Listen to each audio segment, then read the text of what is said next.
الله الرحمن الرحيم الحمد لله رب العالمين والعاقبة للمتقين والصلاة والسلام على سيد الأنبياء والمرسلين سيدنا وحبيبنا وحبيب رب العالمين محمد وعلى آله وأصحابه ومن هدى بهديه إلى يوم الدين. قال الله تبارك وتعالى في كتابه المجيد والفرقان الحميد فأعوذ بالله من الشيطان الرجيم بسم الله الرحمن الرحيم ان الدین عند اللہ الاسلام. برادران اسلام اور نمبائیتی اور اس کے اطراف و اکناف سے تعلق رکھنے والے علماء کرام، نوجوانان ملت، یہ ایک ہنگامی پروگرام جو کچھ دنوں پہلے طے ہوا، میں سمجھتا ہوں ایک ہفتے سے بھی کم عرصہ ہوا کہ یہ طے ہوا کہ جلگاؤں کا ایک سفر ہے اور نمبائیتی جلگاؤں سے قریب ہے، اور یہاں پر مولانا احمد صاحب جو ایک طویل عرصہ خدمت انجام دے کر اپنی پیرانہ سالی اور عمر کی زیادتی کی وجہ سے، کمزوری کی وجہ سے اپنے گھر پر جا چکے ہیں، اور ان کی جگہ مولانا فیروز صاحب جلگاؤں کو جامعہ نے ناظم بنا کر بھیجا ہے. تو یہ طے ہوا کہ نمبائیتی بھی 70 کلومیٹر ہے جلگاؤں سے، تو وہاں ادارے کی زیارت کر لی جائے. اس کے بعد یہ طے ہوا کہ مکاتب کے علماء کو جوڑ لیا جائے، معلمین کو جوڑ لیا جائے، اور پھر اخیر میں یہ طے ہوا کہ ایک چھوٹا سا پروگرام کر لیا جائے. تو اس طرح سے ایک ہنگامی پروگرام یہاں پر رکھا گیا ہے. سب سے پہلے میں اور آپ رب کریم کا شکر ادا کریں کہ اللہ رب العزت نے مجھے اور آپ کو ایمان اور اسلام جیسی عظیم نعمت سے مالا مال کیا. ہم جس دور سے گزر رہے ہیں، اس دور میں ہر ایک کے ہاتھ میں موبائل ہے، جس کی وجہ سے ہم بہت سارے ایسے گناہوں میں مبتلا ہو چکے ہیں کہ ہم گناہ کو گناہ سمجھنے کے لیے تیار نہیں. صورتحال یہاں تک پہنچ چکی ہے کہ گناہوں کی کثرت کی وجہ سے اب ہم میں سے بہت ساروں کے دلوں میں ایمان اور اسلام کی وہ اہمیت بھی باقی نہیں رہی جو باقی رہنی چاہیے، جو انسان کے لیے سب سے بڑی ہلاکت کا ذریعہ ہے. اللہ رب العزت نے مجھے اور آپ کو اس دنیا میں اس لیے نہیں بھیجا کہ ہم اس دنیا میں کھائے پیے، پیسے کمائے، اپنا وقت ایسے ہی ضائع کر دے، اپنی خواہشات پر عمل کرے اور اس دنیا سے چلے جائے. اگر اللہ کو کھانے پینے ہی کے لیے بنانا تھا تو اللہ نے بہت مخلوق بنائی تھی. روئے زمین پر انسان سے زیادہ کھانے والی مخلوق پائی جاتی ہے. آپ ہاتھی کو جانتے ہوں گے، وہ اس کو ایک دن میں 40 سے 50 کلو گھاس کھانے کے لیے چاہیے. تو اگر اللہ کو کھلانے کے لیے بنانا تھا تو اللہ نے ہاتھی کو بنایا.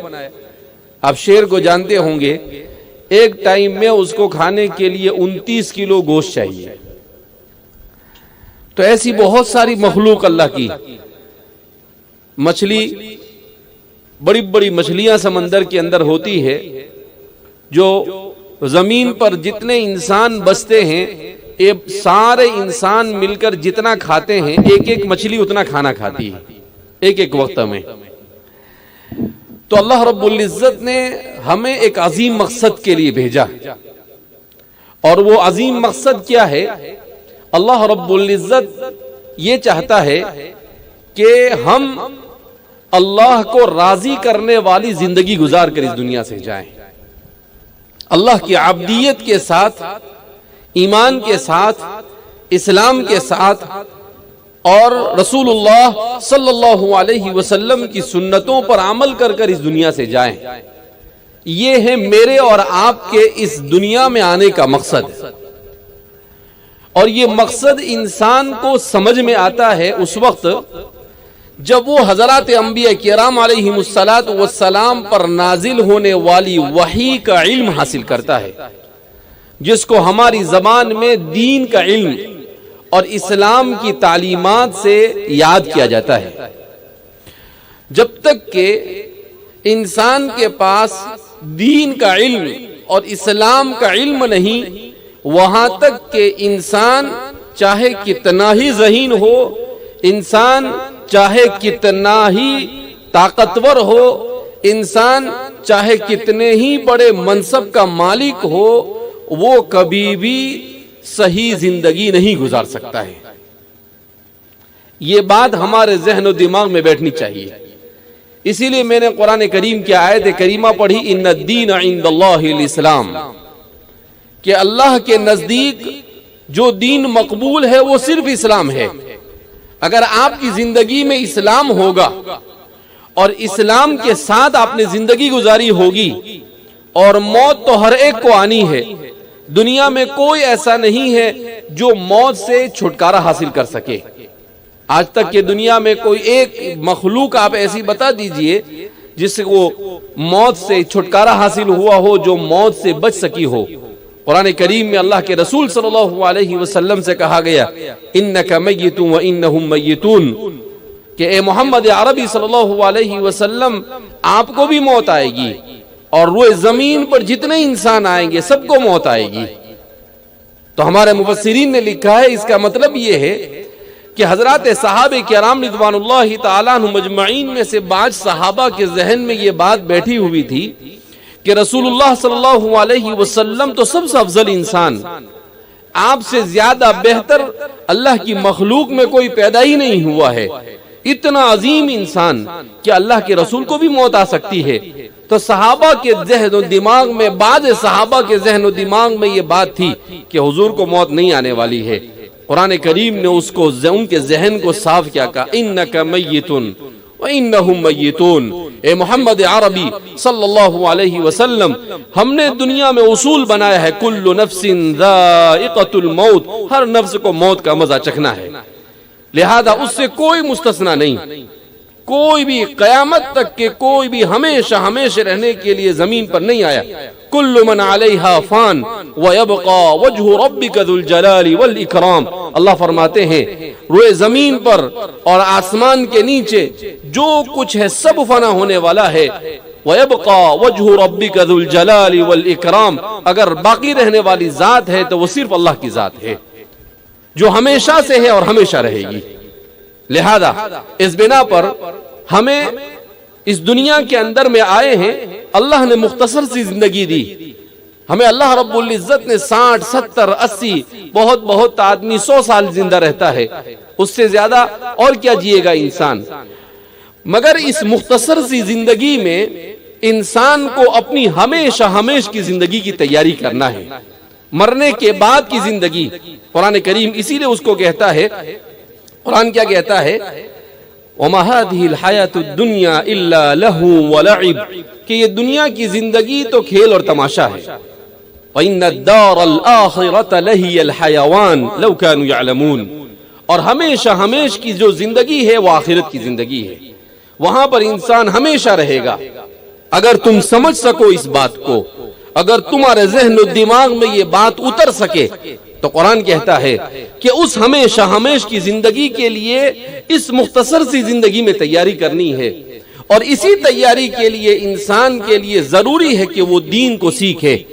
انسان کے لیے ضروری ہے کہ وہ یہ جانے کہ ایک مسلمان ہوں میں، مجھے اللہ نے مسلمان بنایا، مجھے اللہ نے مسلمان گھرانے میں پیدا کیا، مجھے اللہ نے اسلام کی نعمت سے مالا مال کیا، تو میرا علم اتنا ہونا تو چاہیے کم سے کم کہ مجھے یہ معلوم ہو کہ اللہ کی ذات کیا ہے، مجھے یہ معلوم ہو کہ رسول اللہ کون ہے، مجھے یہ معلوم ہو کہ اسلامی عقیدہ کیا ہے، مجھے یہ معلوم ہو کہ مرنے کے بعد قبر میں کیا سوالات ہونے والے ہیں، اور ان سوالات کے جوابات کی تیاری میں کیسے کروں۔ اس لیے کہ قبر میں کوئی چھوٹنے والا ہے نہیں. ہر ایک کو سوال ہوگا من ربک، تیرا رب کون ہے؟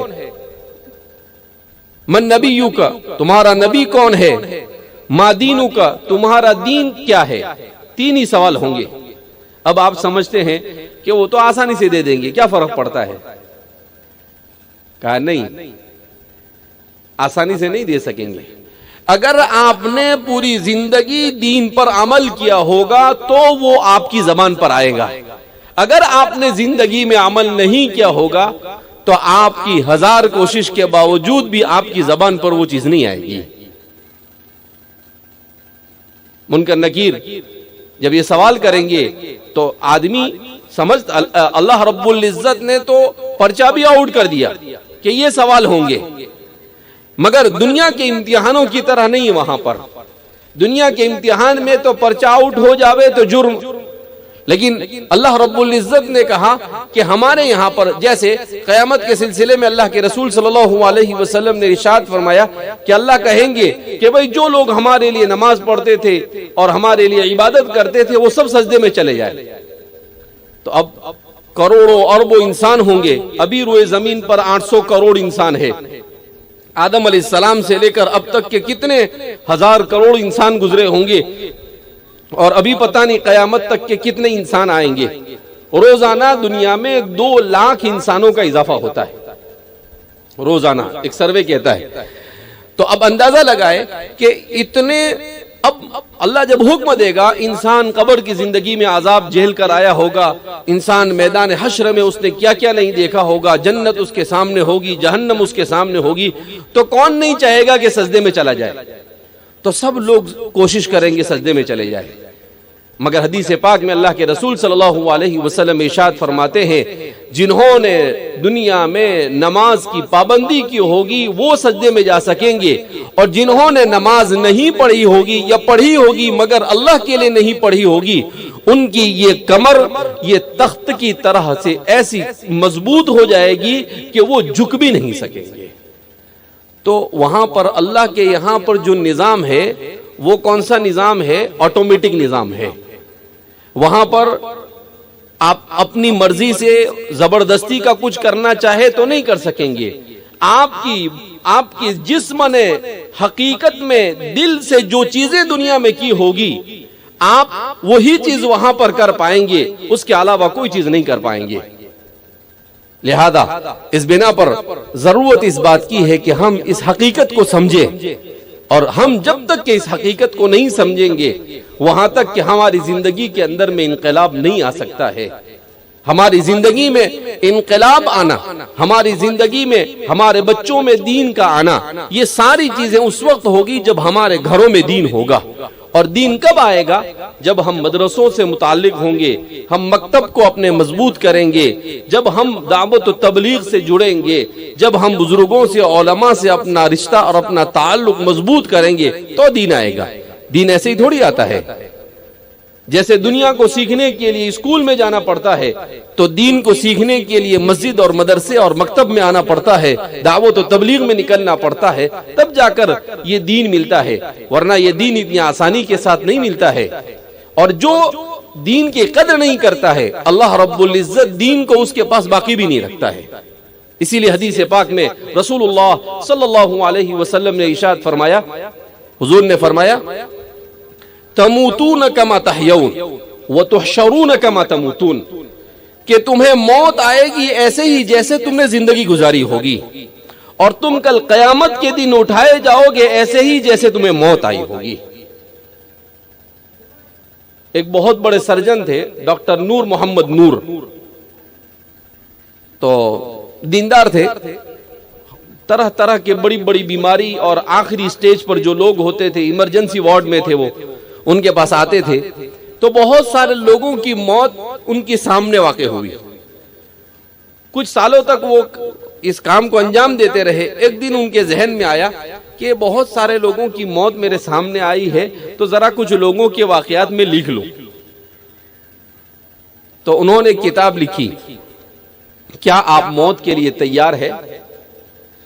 اور اس میں اپنے مشاہدات لکھے جو کچھ انہوں نے اپنی آنکھوں سے ان کے نظروں کے سامنے جان نکلتے ہوئے جو واقعات پیش آئے اس کو انہوں نے لکھا. تو وہ کہتے ہیں کہ ایک مرتبہ، بہت سارے واقعات اس میں سے ایک دو واقعے سناتا ہوں آپ کو میں، کہ ایک مرتبہ ایک ڈاکٹر کو ہمارے سامنے لایا گیا اور اس کے بالکل آخری وقت تھا، ایمرجنسی وارڈ میں تھا میں، ان کی اہلیہ ان کے ساتھ تھی. اب مجھے یقین ہو گیا کہ اب یہ بھائی بچ نہیں سکتے اور یہ ان کے آخری سانس چل رہے ہیں. تو اسلام کی تعلیمات کے مطابق میں ان کے پاس بیٹھ کر اشہد ان لا الہ الا اللہ و اشہد ان محمد رسول اللہ کی تلقین کرنے لگا. یعنی اسلام کی تعلیمات میں سے ہے کہ جب آپ کو محسوس ہو جائے کہ کوئی آدمی اس دنیا سے جا رہا ہے تو آپ اس کے پاس بیٹھ کر کلمہ شہادت پڑھیں. یہ معلوم ہونا چاہیے، ہم کو نہیں معلوم ہے. جب آپ کو ایسا لگے کہ بھئی یہ آدمی اب آخری مرحلے میں گزر رہا ہے تو آپ اس کو ایسا نہیں بولے اے کلمہ پڑھ، نہیں. تلقین کرنے کا مطلب لوگ کیا سمجھتے ہیں، اس کو بولے گا اے کلمہ پڑھنا، جاتے جاتے تو پڑھ کے جا. ایسا نہیں. کیوں؟ اس لیے کہ اگر آپ اس کو ایسا بولے اور موت کے وقت تک یہ حالت بڑی خطرناک ہوتی ہے تو ہو سکتا ہے وہ کہتے چل کام کرتے رہا، تو وہ بیچارہ کافر بن جائے گا.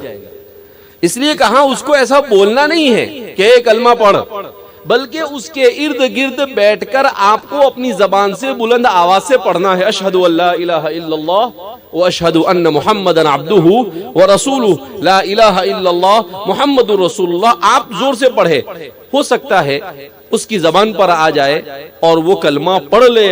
اور حضور نے فرمایا من کان آخر کلامہ لا الہ الا اللہ دخل الجنہ، جو دنیا سے جاتے وقت لا الہ الا اللہ پڑھ کر جائے گا وہ جنت میں داخل ہو جائے گا. تو وہ کہتے ہیں کہ بھئی مجھے ایسے ہی لگا تو میں کلمہ پڑھنے لگا.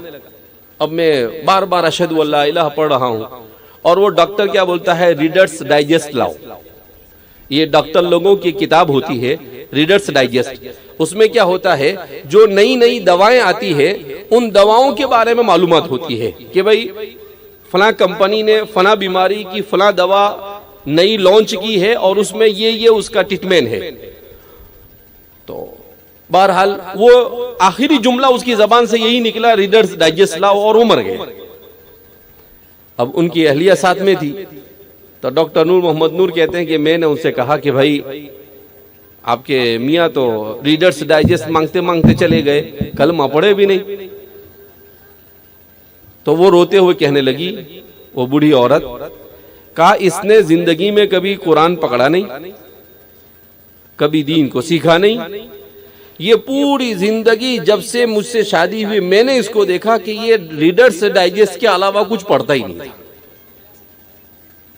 اب دیکھو اس کی پسندیدہ چیز ریڈرز ڈائجسٹ بن گئی، اب مرتے وقت بھی اس کی زبان سے وہی ادا ہو رہا ہے.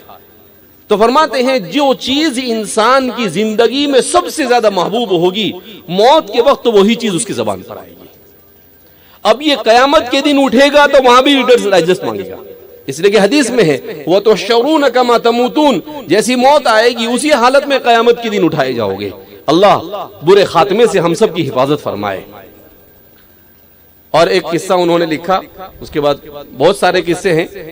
وہ کتاب چھوٹی سی، کوئی بہت بڑی کتاب بھی نہیں ہے اور مل بھی جاتی ہے. ہمارے جو علماء وغیرہ بیٹھے ہیں وہ منگا کر پڑھ سکتے ہیں کہ آپ موت کے لیے تیار ہے. تو اس کے بعد کہتے ہیں کہ ایک مرتبہ ایک پٹھان صاحب کو لایا گیا. اب موٹے تازے لمبے چوڑے، ان کا بھی آخری وقت. اب ایمرجنسی وارڈ جو ہوتا ہے اس میں وہی لوگ آتے ہیں جن کو آخری بالکل اسٹیج پر ہوتے ہیں. تو کہا کہ وہ سسٹر گئی ان کو انجیکشن لگانے کے لیے، ڈاکٹر نے لکھ کر دیا کہ بھئی انجیکشن لگایا جائے ان کو. تو انہوں نے اتنی خراب گالی دی کہ وہ بیچارے انجیکشن پھینک کر بھاگ گئے وہاں سے.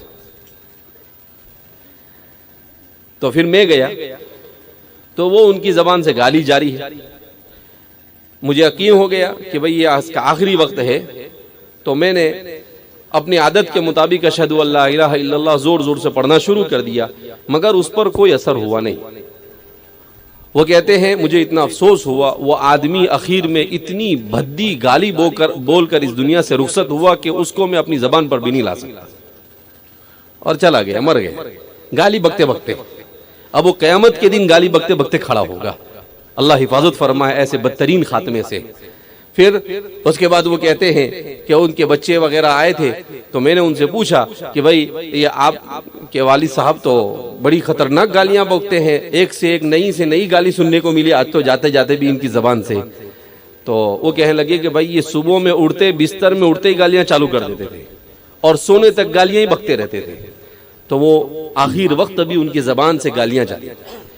تو انسان کو سوچنا چاہیے جو چیز آپ مشغلہ دنیا میں بنائیں گے وہی چیز موت کے وقت آپ کی زبان پر جاری ہوگی۔ لہذا انسان کا مشغلہ اللہ کا ذکر ہونا چاہیے، سبحان اللہ کی عادت ڈالے، الحمدللہ کی عادت ڈالے، قرآن کی تلاوت کی عادت ڈالے۔ یہ گالیاں بکنا، لوگوں کی غیبتیں کرنا، لوگوں کی برائی بیان کرنا، یہ ساری عادتیں جتنی بری عادتیں ہیں ان عادتوں سے بچنے کی کوشش کریں۔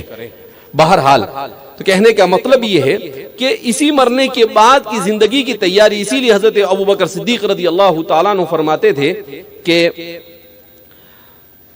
اسلام کا انقلابی عقیدہ عقیدہ آخرت ہے، یعنی حضرات صحابہ کی زندگی میں جس عقیدے سے انقلاب آیا وہ آخرت کا عقیدہ ہے۔ کیا مطلب؟ کہ جب انسان کے ذہن و دماغ میں یہ بات بیٹھ جائے کہ بھئی مرنا ہے اور اس زندگی کا حساب مرنے کے بعد دینا ہے، تو انسان کے لیے نیکی کرنا آسان ہو جاتا ہے اور برائی سے بچنا آسان ہو جاتا ہے۔ لیکن اگر انسان کے ذہن میں یہ بات نہیں بیٹھتی ہے کہ مرنے کے بعد دوبارہ زندہ ہونا ہے اور اللہ کے یہاں پر حساب دینا ہے، تو نہ انسان کے لیے نیکی آسان اور نہ انسان کے لیے گناہوں سے بچنا آسان ہوتا ہے۔ لہذا اس بنا پر فتنوں کے اس دور میں ہم سب کے لیے دین کا سیکھنا بہت ضروری ہے۔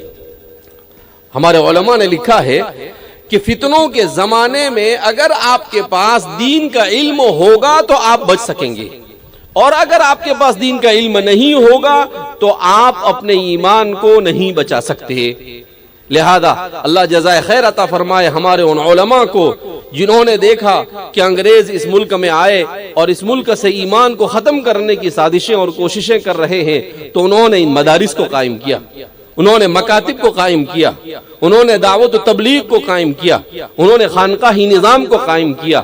ان سارے دین کی تحریکات اور دین کے کاموں سے ہم میں سے ہر ایک کو محبت ہونی چاہیے۔ جتنا ہو سکے ہم اس کام کو بہتر سے بہتر بنانے کے لیے اپنا تعاون کر سکتے ہیں، اپنے طرف سے جتنا مدد کر سکتے ہیں مدد کرنے کی کوشش کریں۔ مناعا للخیر نہ بنے، خیر کے کام میں روکنے والے اور روڑا ڈالنے والے نہ بنے، اس کا نقصان اسی کو ہوگا جو خیر کو روکے گا۔ لہذا اس بنا پر ہم اپنے بچوں کو مکاتب میں، ماشاءاللہ مکاتب کے معلمین آئے ہوئے ہیں، ان کے سامنے بھی بات آئی کہ ہمارے مکاتب اس میں جو چھوٹے چھوٹے بچے آتے ہیں تو آپ ان کو دین سکھائیے، اور والدین کی ذمہ داری ہے کہ وہ اپنے بچے کو پابندی کے ساتھ مکتب میں بھیجنے کی کوشش کرے۔ جب آپ کے والدین فکر کریں گے تو بچوں میں دین آئے گا، جب آپ نماز کا اہتمام کریں گے، والدین میں زندگی میں نماز آئے گی تو بچوں میں نماز آئے گی، اس لیے کہ بچہ سکھانے سے کم اور دیکھنے سے زیادہ سیکھتا ہے۔